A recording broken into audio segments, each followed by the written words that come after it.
Is all glory. In any condition of life, yataha, because of anything, yarhi, at any time, past, present, or future, yena, by something, cha, also, yasha, in relationship with anyone, Yasmat, from any causal representative. Yasmai, unto anyone, without discrimination in regard to place, person, or time. Yata, in any manner. Yat, whatever it may be. Uta, certainly. Yaha, anyone who. To, but. Aparaha, the other. Paraha, the supreme. Ba, or.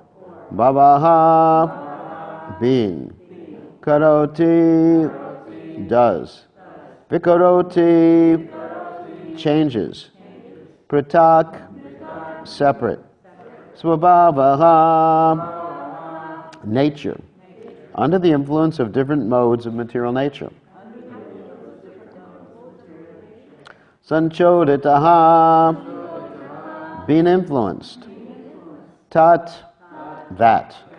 Akilam, all. Bhavataha, of your lordship. Swarupam, emanated from your different energies. So translation, my dear Lord, everyone in this material world is under the modes of material nature, being influenced by goodness, passion, and ignorance. Everyone from the greatest personality, Lord Brahma, down to the small ant, works under the influence of these modes. Therefore, everyone in this material world is influenced by your energy.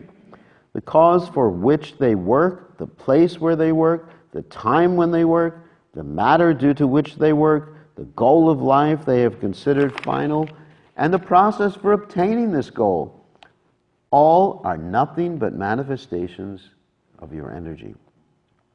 Indeed, since the energy and energetic are identical, all of them are but manifestations of you.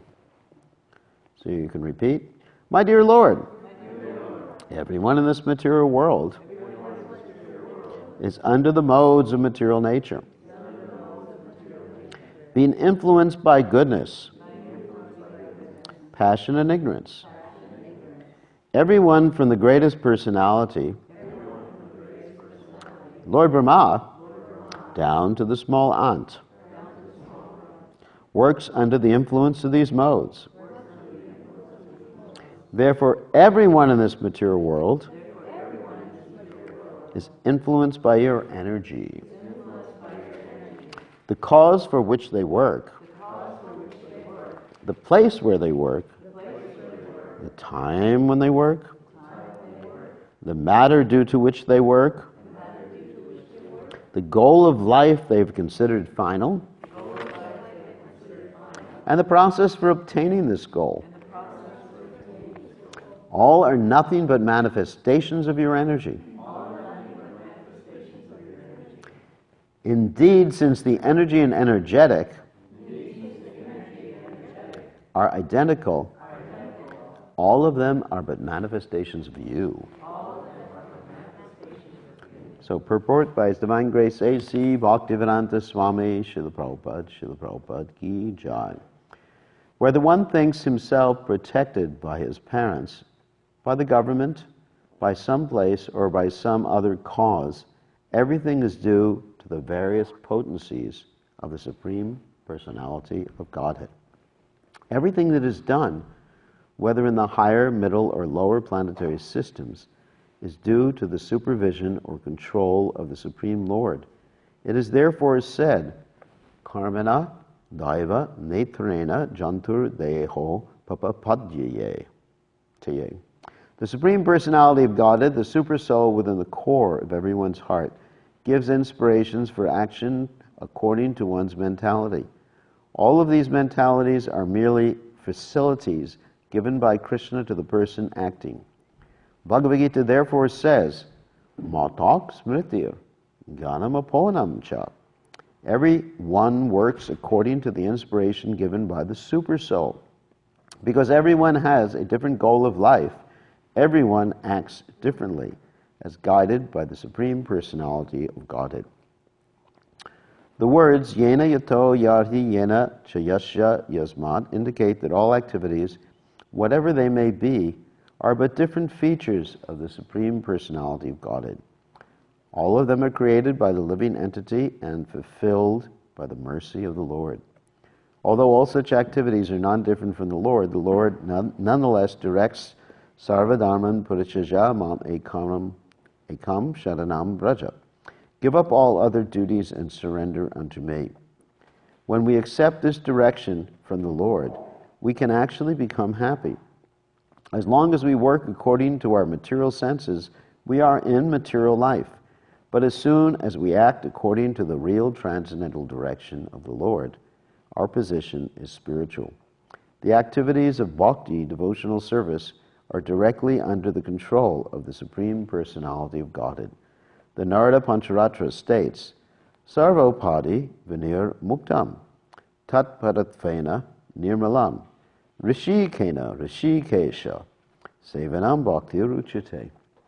When one gives up materially designated positions and works directly under the Supreme Personality of Godhead, one's spiritual life is revived. This is described as srupena avastiti. Being situated in one's original constitutional position, this is the real description of mukti or liberation from material bondage. So, Yasmin yato yarhi yena chayasya yasmad yasmai yata yaduta yastvapara parova bhava karoti vikaroti pratak swabhava sanjorit hastarakilam bhavata swarupam. So, Om Ganati Vedandasha Gananjana Shlakaya Chakshura Meditam Yena Tasmai Shri Gurave Namaha.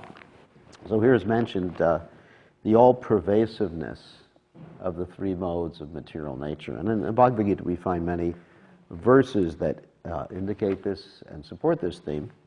Nahi kaschit shanamapi jatatishtati akarma kirit karyate yavasa karma sarva prakriti jagrana. Everyone is forced to act helplessly according to the impulses born of the modes of nature. No one can refrain from action even for a moment. So, many years ago I had a discussion with someone about this particular verse, and they said, basically, we have some choice, that we can choose how to act in this world. And here we're referring to someone who's in Maya. We're not talking about a devotee. But my point is that once you've chosen to be in Krishna's or under the jurisdiction of Krishna's illusory energy, then it's like getting onto a roller coaster. You know, sometimes you're up, sometimes you're down, and you really can't get off in the middle. You know, you're sort of stuck. And so they're actually, people are actually forced not only to act, but to think a certain way, have a certain psychology, as Prabhupada mentions here in the translation, you know, where they do something, what they do, their goals of life, everything is the modes of nature. That's it. I mean, you can understand psychology from that particular standpoint, motivation from that particular standpoint. Everything can be understood through the lens of seeing the modes of material nature. So, of course, what does that mean insofar as devotees are concerned? Are we under the modes of material nature?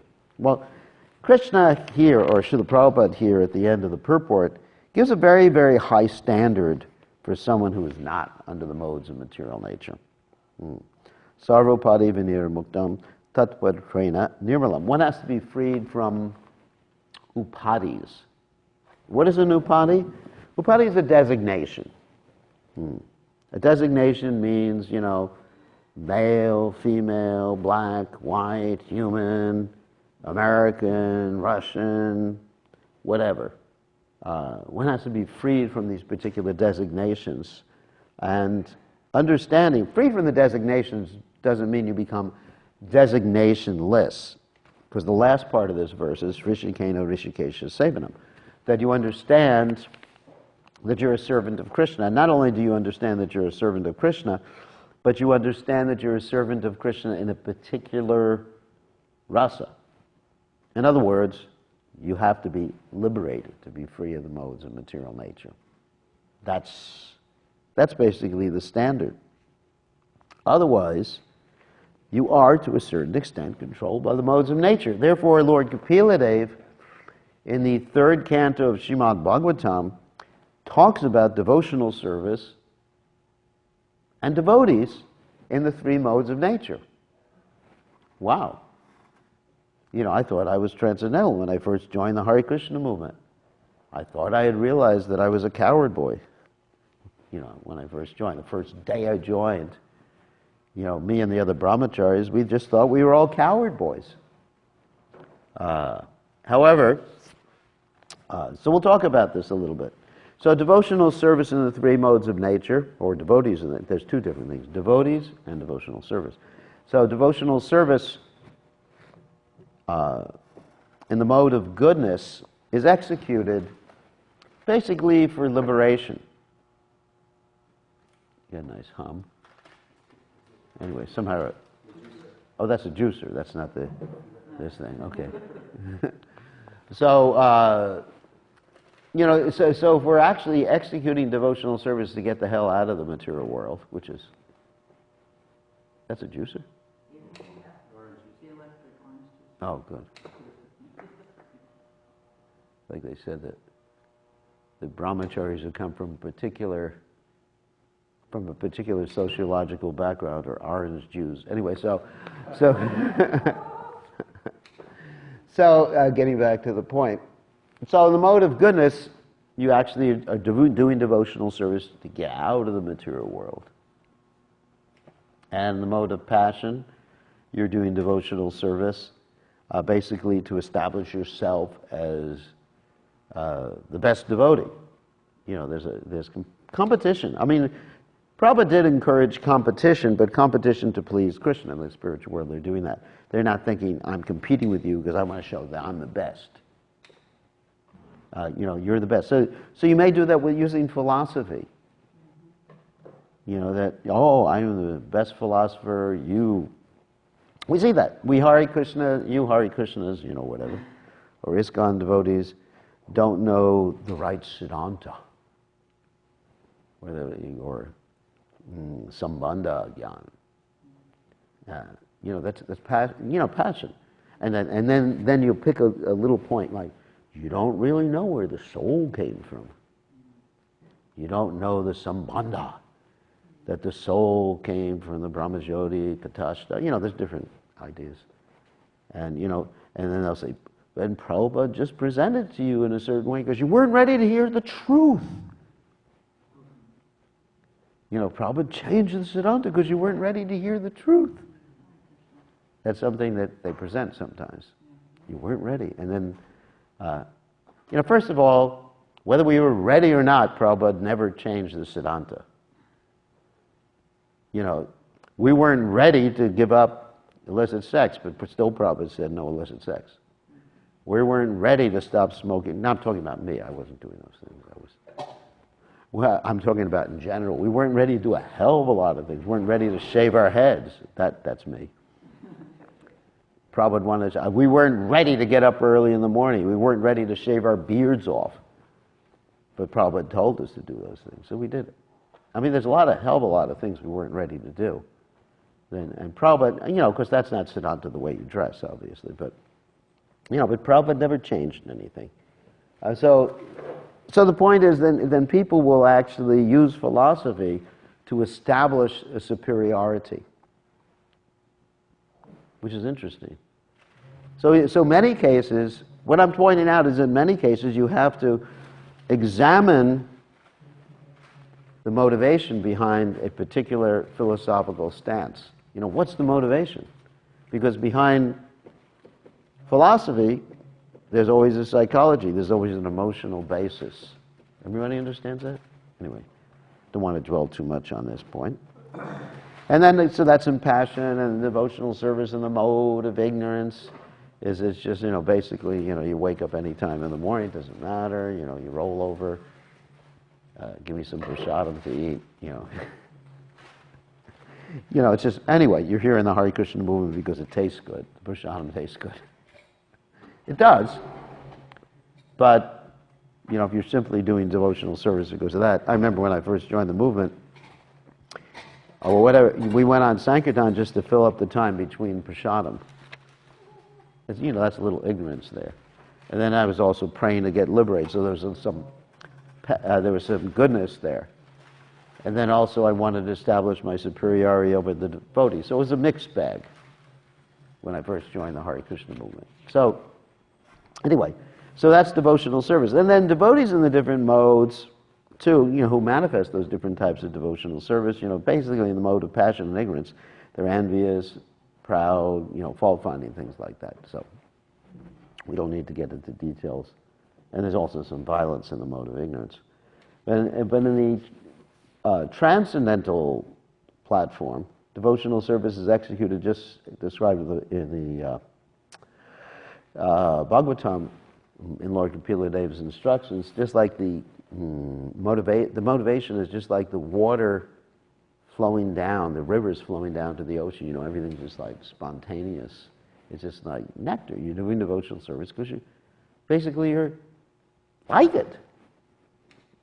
You know, that's your motivation. It's just happy. You know, you like it. You love Krishna.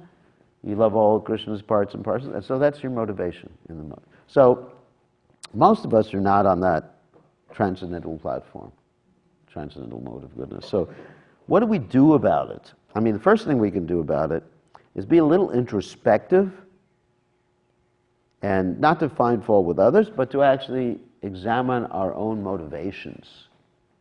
You know, why am I doing this? Why am I, let's say you're in the temple and you happen to be a temple authority and you're lording it over the poor little brahmacharis or something. Like poor Mahamantras, yeah. Well, you know, so we should always be thinking internally, like, why am I treating a particular individual like this? Why am I saying this? Why am I acting in such a way? I mean, so this introspection has to be there. We actually be thinking, hey, that's just the modes of nature. I mean, just like I was talking to one of my godbrothers who left the movement for some particular time, and now he's coming back. You know, very, very nice devotee. And what happened is that one time the GBC did something that he disagreed with, and he was right. GBC made a mistake in this particular case. You know, I had a nice discussion with him in Mayapur. Very nice devotee. And so, but he became so angry that he stopped chanting. You know, he admitted to me, and he stopped chanting, and therefore he developed attachment to the opposite sex. I mean, so many things happen. You know, when you stop chanting, it's like not brushing your teeth. After a while, the cavities come. You know, you have to brush and floss. You understand what flossing is? You take a little string, and you clean out all the stuff. You know, because it accumulates every day. And even in India, they have this thing called the tongue scraper. I think I gave Jagaguru a golden tongue. You got it? I don't think it wouldn't pass through the inspection. I had it in my back pocket and went through the secure detector. Yeah, detected it. You had to throw it away. So anyway, so it was a golden one too. You know, we could have melted it down, made money. So if you don't do that, you know, the teeth are going to start rotting. And so if you don't regularly chant your rounds, you know, which is the cleansing process, and follow the other aspects of the cleansing process, you know, like controlling where you eat, who cooks for you, and all that other nice stuff, then obviously dirt starts to develop and you get spiritual cavities. So anyway, this happened. This happened with this particular individual. Now he's coming back. So one has to be very introspective. That's the point. And at the same time, because we are not sarvopati vinira muktam, we are not free of all these different designations. We're thinking of so many things about ourselves in terms of the material designations. We should be engaged according to our psychophysical nature in Krishna service. That's all. Very simple. And be humble enough to understand that I'm not above the modes of nature. I mean, humility is one of the hardest qualities to attain. One of the hardest qualities. I mean, if someone gives us instruction, we get angry. We think we're better than everyone else. We like this hierarchy. I mean, it's just a hard quality to attain. So one should really understand, I'm on the modes of nature. I'm working according to my varnashram position, and I have faith. Ashabandha means this hope against hope. That I have faith that Krishna will take me back.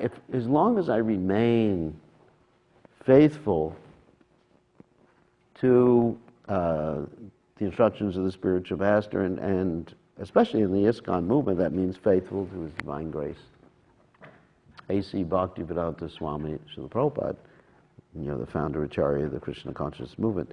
So if we actually work humbly in this way within Srila Prabhupada's institution, I mean, at the same time, one can read so many books, there's no harm in things like that, and understanding things, then success is assured. That's ashabandha. Ashabandha means, even though we are, we may be under the modes of nature, we should be humble enough to admit it. I mean, sometimes people think, I'm a more advanced devotee. I'm not under the modes of nature. Even when I sleep, I'm not under the modes of nature. Even though I get angry, I'm not under the modes of nature. Even though I criticize people, I'm not under the modes of nature. But, we should be humble about it. We are influenced by the modes of nature. And what will impress Krishna more than anything else is our loyalty to His divine grace, Srila Prabhupada. I mean, people, the easy way to advance in devotional service is to get the mercy of Srila Prabhupada. Every morning we are chanting, Yasha Prasada Bhagavat Prasada Yasha Prasada Nalkati Katopi. Without the mercy of the pure devotee, one doesn't make, and with the mercy, one does make spiritual advancement.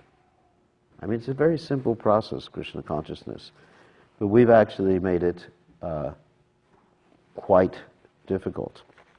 Anyway, so this is some of the things I wanted to say about the modes of nature and how everyone is controlled, like that. So any questions? Yeah. Is Srila Prabhupada hard to please or easy to please? He's very easy to please. You just, people criticize ISKCON. I mean, sure, ISKCON has a lot of things that need correction, obviously. Obviously, a lot of things that need correction. But it actually is a manifestation of Srila Prabhupada's, some people say Srila Prabhupada's body, I would say Srila Prabhupada's mission. And it's better if there's something to correct that we work on correcting it. It's not, I mean, it's easy to stand on the outside and just say, this is wrong, that's wrong. I mean, there are things wrong. I've seen things wrong. But I'm committed to trying the best within my ability to correct the things that I see are wrong. I have limited ability. I may not be able to correct a lot. I see a lot of things, the mistakes that people make. Hare Krishna. But it's the boat, Prabhupada's boat, and it's the mission for saving the world. Tadvag visarga janataga viplavo yasmin prati shloka mavadavachapi namananantasya yasho nikataniyat shinvanti gayanti grinanti yat sadavaha. Just like Srila Prabhupada's Bhagavatam, first Bhagavatam. There are many grammatical mistakes and all sorts of things like that in the Bhagavatam. But if, according to that verse, even if something is imperfectly composed, these words of the Bhagavatam are the way to create a revolution in the misdirected lives of an impious civilization. So Srila Prabhupada's mission is to change the whole world. And if we take part in that mission of changing the whole world, don't think that we're going to be a loser, that all the advanced stages of devotional service won't manifest in our hearts. But if we think we're more advanced than that, then we've got trouble. We're in trouble. We're in trouble if we think we're more advanced than that. So, anyway, so the question is, it's very easy. Serve Prabhupada's mission. Cultivate, which is, you have your own internal cultivation too. You're chanting, you're reading, you're serving Vaishnavas. I mean, you got to do both things simultaneously. Bhagavad Vidhi Pancharachaki Vidhi, as we say. And if Srila Prabhupada's pleased, I mean, just like His Holiness Bhaktitirtha Maharaj, he went to the Soviet Union, was preaching Krishna consciousness,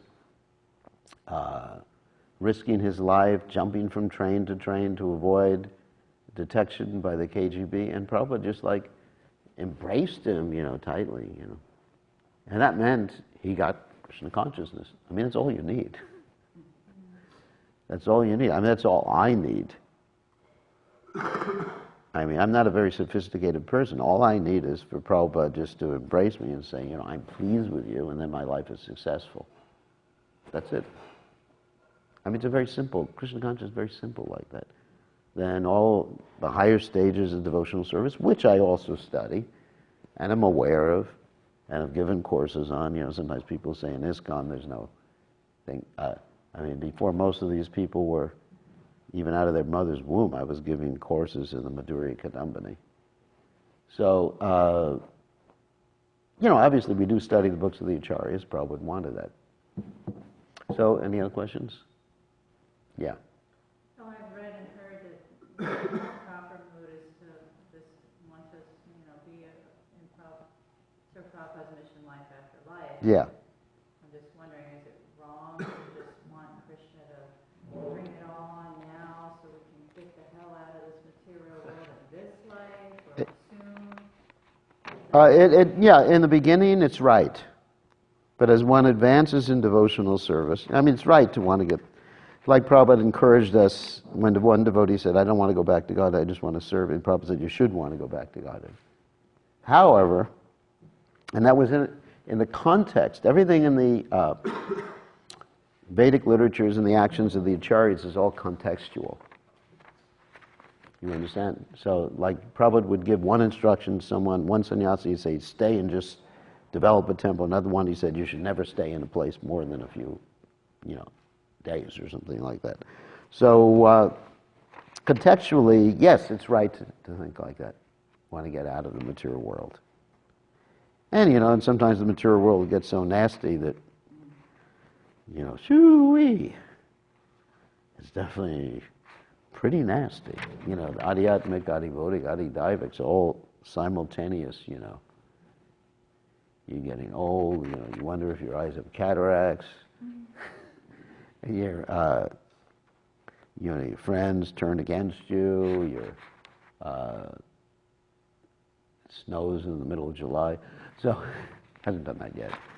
But whatever. And sometimes you just think, what the hell am I doing here? But ultimately, if someone is advanced, they just want to, it's love. They're impelled by love.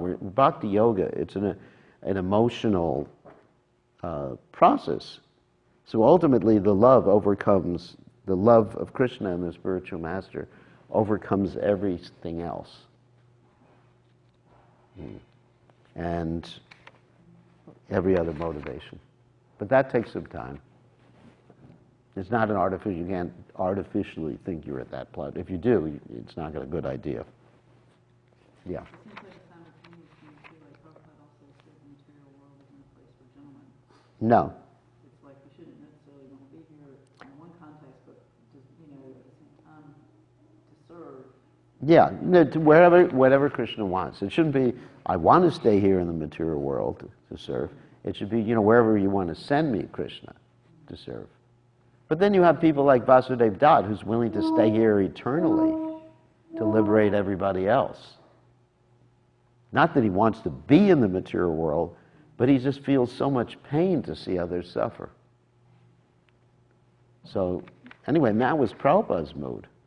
Prabhupada felt so much pain to see people suffer that he was a manifestation of unlimited compassion. So that should be our mood, ultimately. Don't worry if you don't have that mood now. So, okay.